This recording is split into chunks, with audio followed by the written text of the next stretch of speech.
Okay. Okay, Bezos Hashem, today's daf is daf Lamed Gimel, and we will begin from the Mishnah. Ein bein hamudar hano mechaveroi lamudar hamenu machal ella drisa saregal. The Mishnah is discussing over here that let's say you have Reuven and he's angry at Shimon. Okay, let's call it that way. And he says to Shimon, I make sure that I answer you that you can never benefit from my having no from my possessions. Okay, so Yeah. you can't benefit from my possessions. So the Mishnah says the Mishnah says that um, the Mishnah says that that's called Ruvain answering Shimon. So Shimon can't benefit from Ruvain. I don't know what would happen if Shimon does benefit from Ruvain, who is over the neder, because Ruvain is making the neder, and Shimon is the subject of the neder, and he's also on the possessions of Ruvain. But be that as it may, Ruvain is called the Madir, the one that made the neder, and Mudar is Shimon. He's the subject of the neder. He has the responsibility of the neder to keep the neder. So there's no difference between somebody who asked somebody from benefiting from him. So he's not allowed to benefit from the Shimon is not allowed to benefit from Reuven, or if he just asked ma'achol, he's not allowed to eat by Reuven. So the Mishnah says there's no difference between the two. The only difference is elodrisas haregal. That means that Shimon, if he was only usher to eat food by Reuven, then he is permitted to step on his property. Let's say he's trying to take a shortcut, or even according to some Rishonim, just to step on his property. That would be usher if he was mudur hanoah. He wasn't supposed to have benefit. If he was only usher from having food, he's permitted to step on his property. And then he's also not permitted is somebody who he's not permitted to have benefit from his friend is the kalim shein oisim behem oichel nefesh. He's not allowed to benefit from kalim that are not food related. In other words, that's let's say a bicycle or a car. So if you're usher bahano, then you're not allowed to borrow his car. If you're only usher to eat from him, then you're allowed to borrow his car. Those are foods. Those are items that are not used in food preparation. But Hamud Mishnah says that if you're asked to eat food from your friend, the Mishnah says, Lo yashileno nafa uchvara v'rechayim betanu. The Mishnah says that you're not allowed to lend a person a sieve, a sifter, a millstone, or an oven. Hi, Lewis. We are just a Mishnah Right. on Lamed Beis and Beis. It's a different setup over here. Um, so we just finished the Mishnah. So the Mishnah is very simple. Mishnah says that if you're not permitted to eat by him, it's not just food you're not allowed to eat by the person, but you're not allowed to borrow from him anything that can help you make food. So to grind food, to bake an oven, you're not allowed to borrow from him, a sieve or a sifter. Avol Masha Loy, he's allowed to lend to you choluk, a shirt, the tabaz, a ring, the talis, and a talis, of course, unizamim, and nose rings and rings. Okay, so that's what the Mishnah says. Apparently, as you know, in the ancient times, men wore rings, obviously, so that's why you're allowed to borrow from him. But because you're only also to eat with him, because the neder was only about food, not about hanoah. So the Gemara says like this: Man Tana, who's the Tana of our Mishnah? Omar Rav Adabar Ahava. Rav Adabar Ahava says Rav Yazihi. It goes according to Rav Lezer. The Tanya we learned in a brisa. Rav Lezer Omer afilu vitur osir b'mudar hana. Vitur means overlooking. Is osir when you benefit from somebody who's osir to hana. What the Gemara is trying to ask is if they're osir to do hana from each other. So why what's so wrong with somebody stepping on your property? Even if I made a neder not to benefit from somebody, why can I not step on his property? He's not losing any money.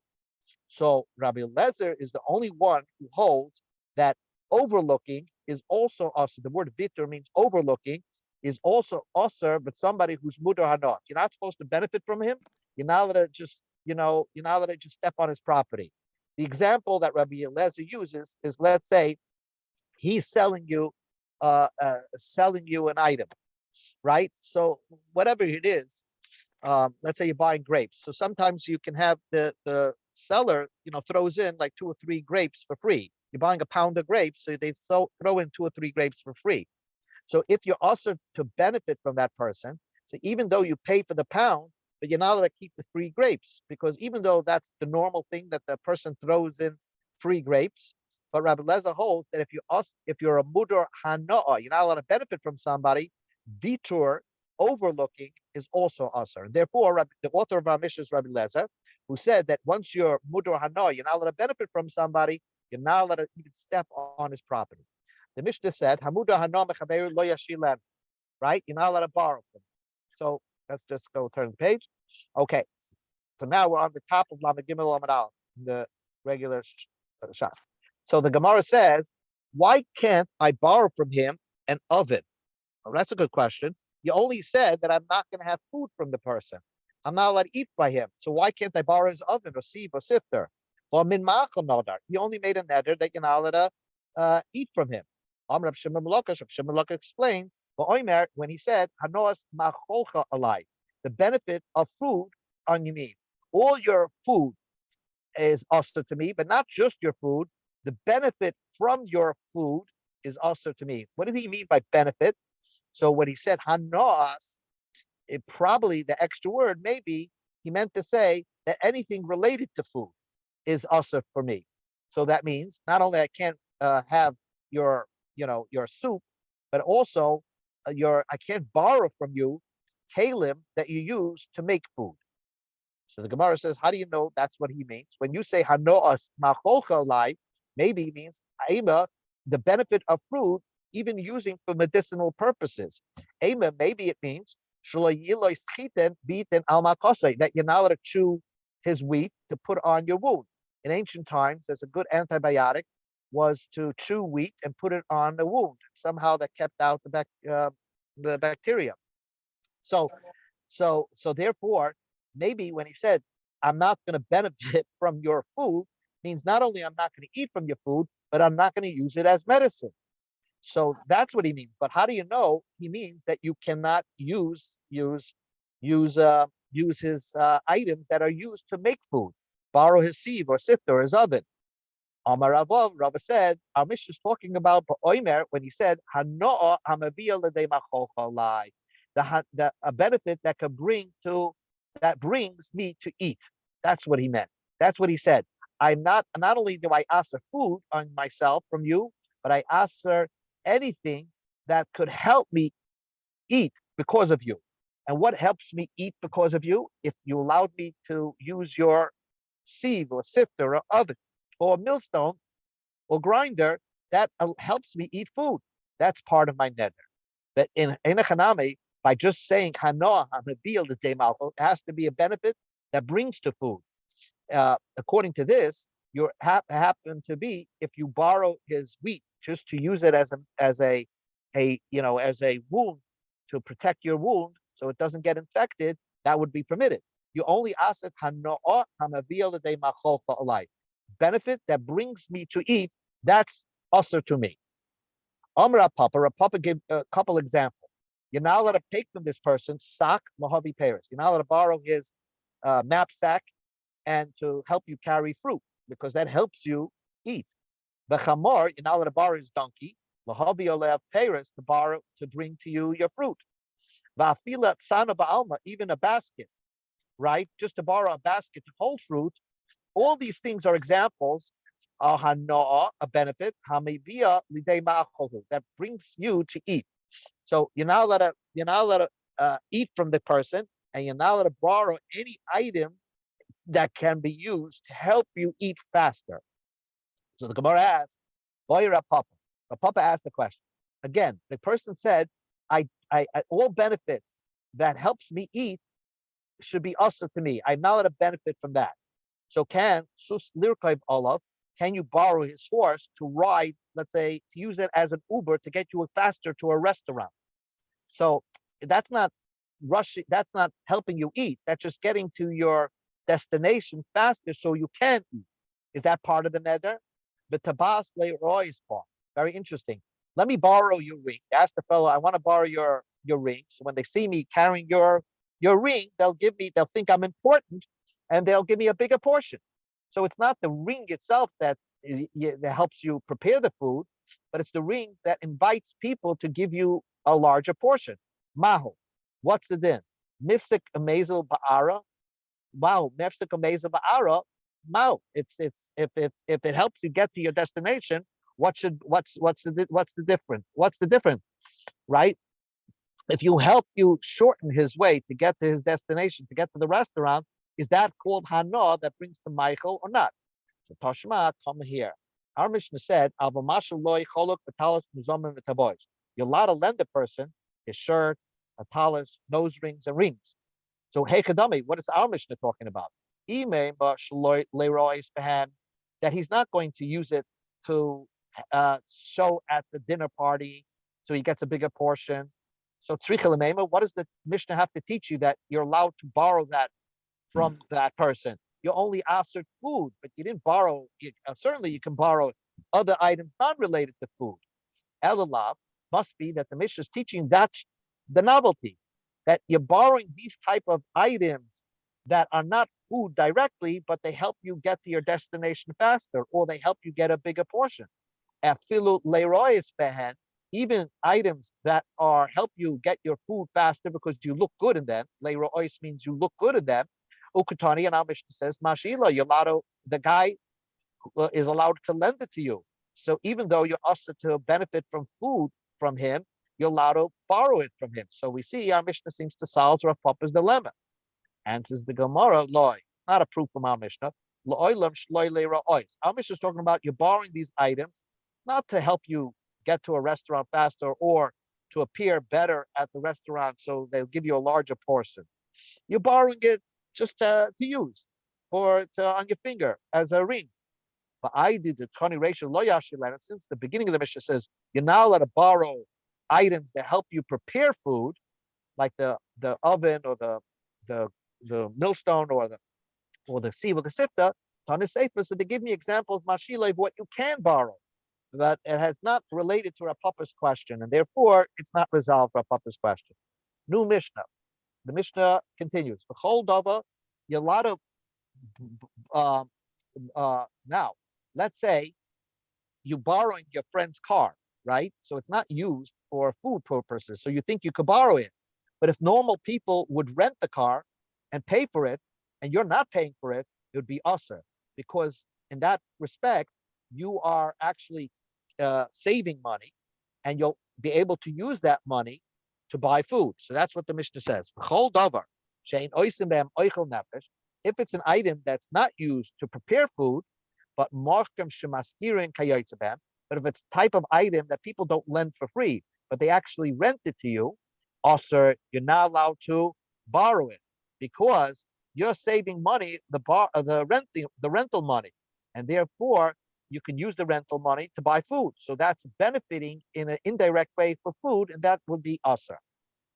Michlal, so Gemara makes the same point.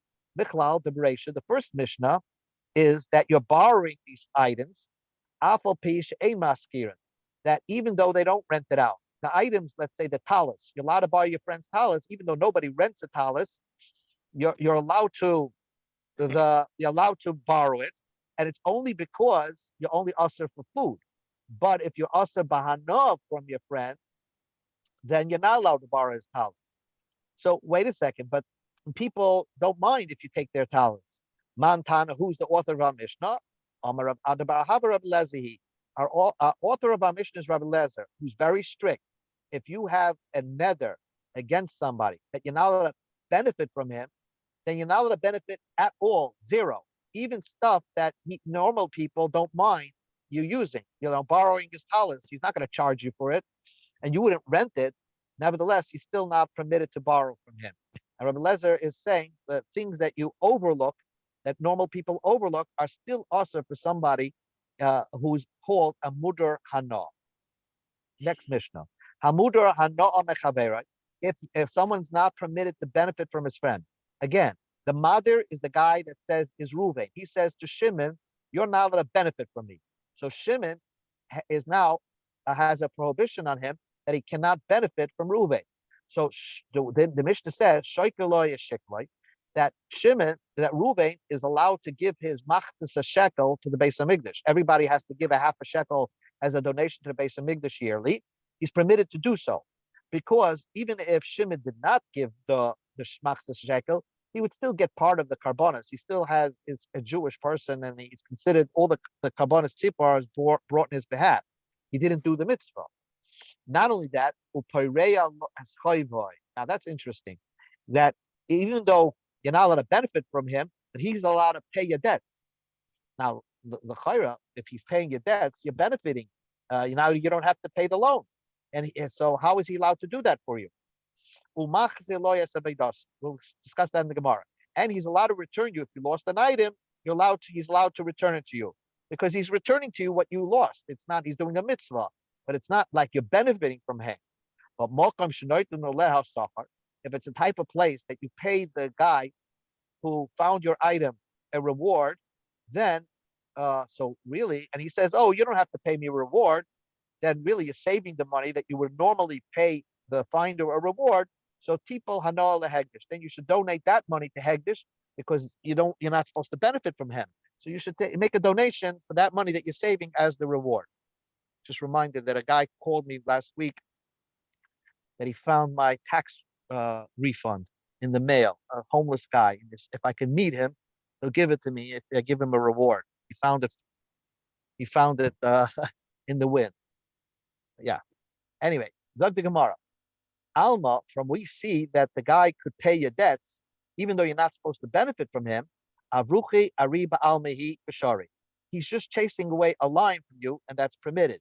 In other words, that's not considered as if you gave him something.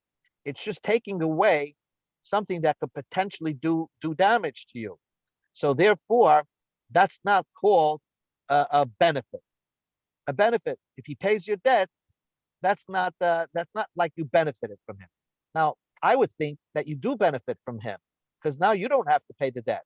So the Gemara asks, Montana, who is the author of our Mishnah? Amar Rav Shaya said, Zu divrei Chonan. This is the words of Chonan. Now, Chonan says that if somebody pays your debts, you don't have to pay him back.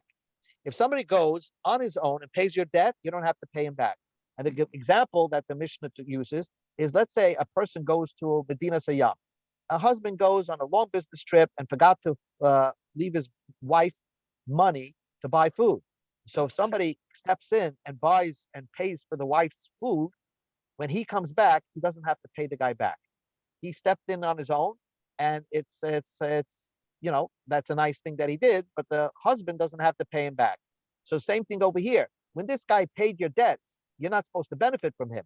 So if he does it for you, he's not benefiting you, because you never have to pay him. So therefore, he's just chasing away the debtor, that he doesn't come after you.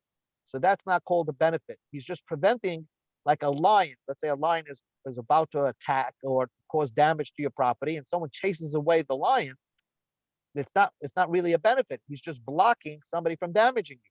So this guy paying you the debts, you're not benefiting, because you never had to pay him for stepping in to pay your debts.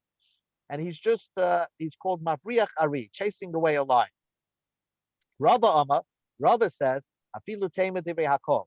You could even say that our Mishnah goes according to the Chechamim, who say that if someone pays your debts, you have to pay him back.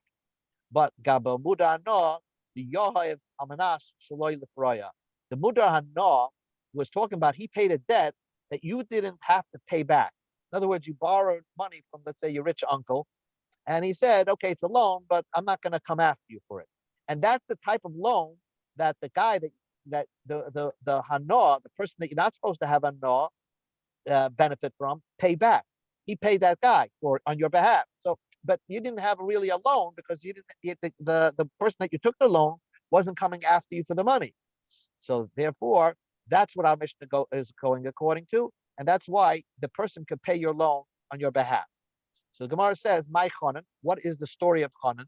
Where does Chonan say that if someone pays your debt, you don't have to pay him back. And we saw this when we learned Masech Ksubas. Mi shaholach lemdina sayam. A man goes to another country. Ba'amad echad, and somebody got up. Upirnas esishtay. Another guy stepped in. His wife has no food and started supporting his wife. Chanan said, okay, that's a nice thing that he did, but ibid es mo'oisav. He lost his money. No one asked you to step in, and therefore the husband is not required to pay you back when he comes back. Nechlaku ala b'nei kahanim gedolim ba'amru, and the kahanim gedolim had a disagreement with Chanan. He said, Shava kama hoitzi. The guy should swear how much he spent to support the man's wife. V'yitol, and he can collect from the husband. And that is the machlokes between Chachamim and Chanan, where somebody steps in and pays somebody's debt, do you have to chase him out? If you did it without being asked to do so, obviously. Amar Rab Daisa ben Hurkenes kidevreim. Rab Daisa ben Hurkenes agreed to the Bnei Kahanim kedolim. Amar Rabbi Yochanan ben Zakkai, but Rabbi Yochanan says Yafa Amar Chanan. Chanan said it correctly and beautifully. If you do that for somebody, if you do that for the woman, it's hiniach ba'oisav al karen hatzvi. It's like placing your money on the horn of a deer. And before you know it, the deer is off and you can't catch it. So basically, you just put your money down and it's disappearing because you're never going to be able to collect it from the husband. So now, our Mishnah is, we have to understand why one person, Rava, said that our Mishnah is the Rabbanan, and Rabbi Shaya said our Mishnah is like Chanan.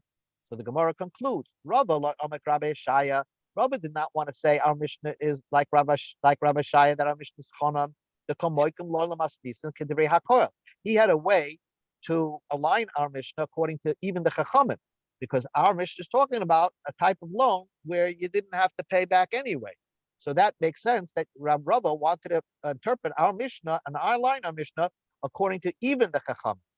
But why did Rabbi Shaya say that our Mishnah is not like Chachamim? It could only go like Chanan. Rabbi Shaya did not want to say our Mishnah is like Rava. We have a gezerah. If you allowed people to pay loans on a type of loans that you don't have to pay back, so then it'll come to people paying loans on behalf of that person that you do have to pay back. Again, we're talking about a guy that is not supposed to have benefit from somebody. Shimon is not supposed to have benefit from Reuven.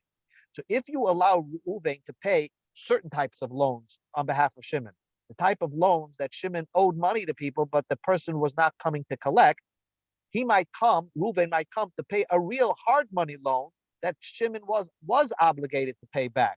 So therefore, there could be no circumstance, according to the Chachamim, which would allow Reuven to pay Shimon's loan.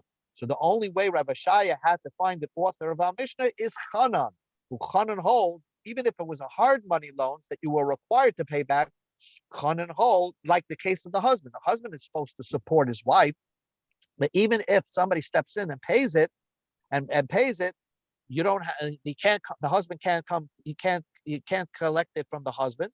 And same thing over here. If someone steps in, Reuven would pay the hard money loan of Shimon. So that person really, he would never be able to collect it from Shimon to pay him back. And therefore, it's almost as if Shimon did not benefit directly from Reuven. It's only Reuven blocked the line from coming to attack Shimon. And therefore, it's not considered a benefit. And then therefore, it's not considered a violation of the neder. Okay, that is the end of our